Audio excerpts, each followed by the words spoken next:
అమ్మా భవానీ లోకాల నేలే ఓంకార రూపమమ్మా, తల్లి నీ మహిమల్ని చూపవమ్మా.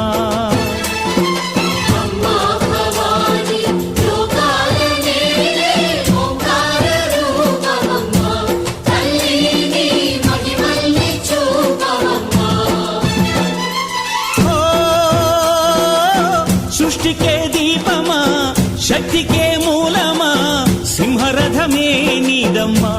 అమ్మ దుర్గమ్మ భక్తులను దీవించుమా.